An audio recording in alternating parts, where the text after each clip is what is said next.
আসসালামু আলাইকুম ওয়া রাহমাতুল্লাহি ওয়া বারাকাতুহু নাহমাদুহু ওয়া নুসাল্লি আলা রাসূলিহিল কারীম আম্মা বা'দ ফাআউযু বিল্লাহি মিনাশ শাইতানির রাজীম বিসমিল্লাহির রহমানির রহিম ইন্না আনজালনাহু ফি লাইলাতিল কদর ওয়া মা আদরাকা মা লাইলাতুল কদরি খায়রুম মিন আলফি শাহর সাদাকাল্লাহুল আযীম ওয়া ক্বালা রাসূলুল্লাহি সাল্লাল্লাহু আলাইহি ওয়াসাল্লাম তাহাররাউ লাইলাতাল কদরি ফিল আশরিল আওয়াখির মিন রমাদান আও কামা ক্বালা আলাইহি সালাতু ওয়াসসালাম।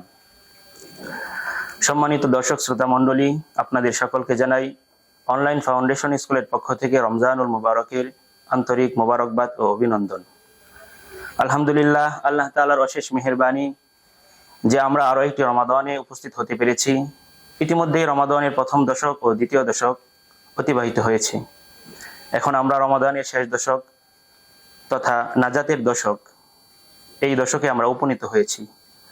রমাদানের প্রথম ও দ্বিতীয় দশকের চেয়ে রমাদানের এই শেষ দশক সর্বাধিক গুরুত্বপূর্ণ ও মর্যাদাপূর্ণ একটি সময়, কারণ এই রমাদানের শেষ দশকে নাজিল হয়েছে আল কোরআন। লাইলাতুল কদরে আল্লাহ তাআলা এই কোরআন নাজিল করেছেন। আল্লাহ তাআলা বলেন, ইন্না আনজালনাহু ফি লাইলাতিল কদর, অর্থাৎ আমি এই কোরআন নাজিল করেছি কদরের রাত্রে। এজন্য এই রমজানের শেষ দশকের গুরুত্ব অপরিসীম। রাসূল করিম সাল্লাল্লাহু আলাইহি ওয়াসাল্লাম এই রমাদানের শেষ দশকে এত বেশি ইবাদত করতেন যা অন্য সময়ে এত করতেন না। আয়েশা রাদিয়াল্লাহু তাআলা আনহার এক হাদিস থেকে আমরা তা জানতে পারি, কানা রাসূলুল্লাহ সাল্লাল্লাহু আলাইহি ওয়াসাল্লাম ইয়াজতাহিদু ফীহি মা লা ইয়াজতাহিদু ফী গায়রিহি, যে তিনি রমজানের মাসে এই শেষ দশকে এত বেশি মেহনত ও মুজাহাদা করতেন ইবাদতের ক্ষেত্রে যা অন্য কোনো সময় করতেন না। সেজন্য এই রমজানের মাসের গুরুত্ব অপরিসীম। আমি আপনাদের সম্মুখে কিছু রমজানের এই শেষ দশকের কিছু আমল ও করণীয় কি তা কিছু উল্লেখ করছি।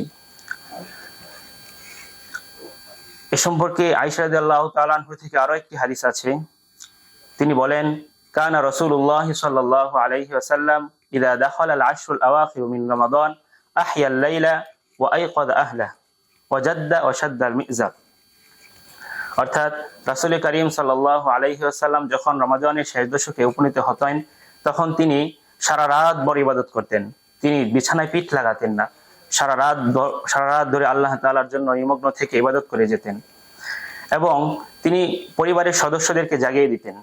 এটাও একটা রমাদানের শেষ দশকের আমল, যে সারা রাত ধরে ইবাদত করা এবং পরিবারের সদস্যদেরকে জাগিয়ে দেওয়া। কারণ রাসূল করিম সাল্লাল্লাহু আলাইহি ওয়াসাল্লাম এই শেষ দশকের এত রহমত ও বাড়ি দ্বারা বর্ষণ হয়, এটা তিনি সহ্য করতে পারতেন না। তিনি পরিবারের সদস্যদেরকেও জাগিয়ে দিতেন যেন সকলেই এই শেষ দশকের যেই রহমত, বরকত, মাগফিরাত আছে তা যেন সকলেই অর্জন করতে পারে। এবং তিনি রাসূল করিম সাল্লাল্লাহু আলাইহি ওয়াসাল্লাম ভালোভাবে কোমর বেঁধে নিতেন, অর্থাৎ যেন তিনি দৃঢ়তার সাথে ইবাদত করতে পারেন, মজবুতির সাথে তিনি আল্লাহ তাআলার জন্য ইবাদত করতে পারেন, এজন্য দৃঢ়তার সাথে তিনি ইবাদতে মগ্ন থাকতে পারেন, এজন্য তিনি কোমর বেঁধে নিতেন। তাই চলুন আমরা এই রমাদানের শেষ দশকে রাসূল করিম সাল্লাল্লাহু আলাইহি ওয়াসাল্লাম যেভাবে আমল করেছেন, যেভাবে পরিবারকে উৎসাহিত করেছেন, আমরাও পরিবারকে এরকমভাবে রমাদানের শেষ দশকে আগ্রহ ও উদ্দীপনার সাথে আমরা পরিবারকে সাথে নিয়ে ইবাদতে মগ্ন হই। রমাদানের সবচেয়ে প্রধান ও গুরুত্বপূর্ণ একটি আমল হলো ইতিকাফ। রাসূল করিম সাল্লাল্লাহু আলাইহি ওয়াসাল্লামের জীবদ্দশায় কখনোই তিনি এই ইতিকাফ মিস করেননি। সর্বদাই তিনি রমাদানের শেষ দশকে এই ইতিকাফ করেছেন। এজন্য এই ইতিকাফ হচ্ছে সুন্নাহ, মুসলিম উম্মার জন্য একটা মহা করণীয় একটি আমল।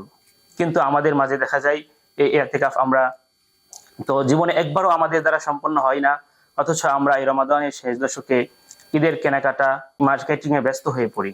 অথচ আমাদের নবী করিম সাল্লাল্লাহু আলাইহি ওয়াসাল্লাম এই রমাদানের শেষ দশকে ইতিকাফ করতেন। এই ইতিকাফের 10টা দিন আল্লাহ তাআলার জন্য নিমগ্নে ইবাদত করতেন।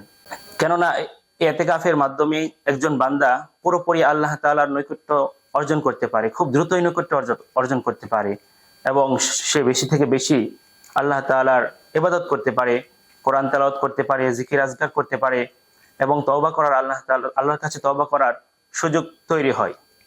একজন ইতিকাফকারী ব্যক্তি সে মসজিদে বসে যে ইতিকাফ করবে সার্বক্ষণিক তার জন্য সওয়াব লেখা হতে থাকে। এমনকি সে মসজিদের বাইরে যদি থাকতো সেই সময়টাতে যদি ভালো কোনো কাজ করার থাকতো তাহলে সেই সময়ের ইবাদত আল্লাহ তাআলা সওয়াব দিয়ে থাকেন।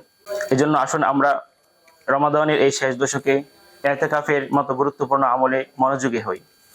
রমাদানের আরো একটি গুরুত্বপূর্ণ আমল হচ্ছে যাকাত এবং সাদকাতুল ফিতর আদায় করা।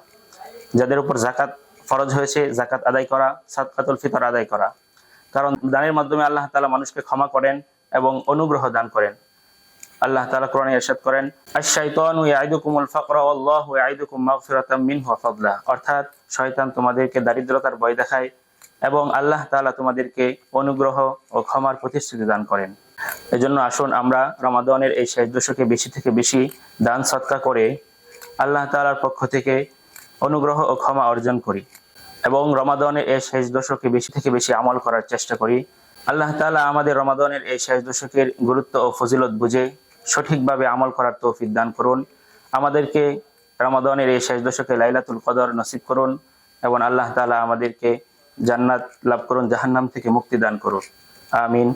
ওয়া আখির দাওয়ানা আনিল হামদুলিল্লাহি রাব্বিল আলামিন। মা আসসালামা।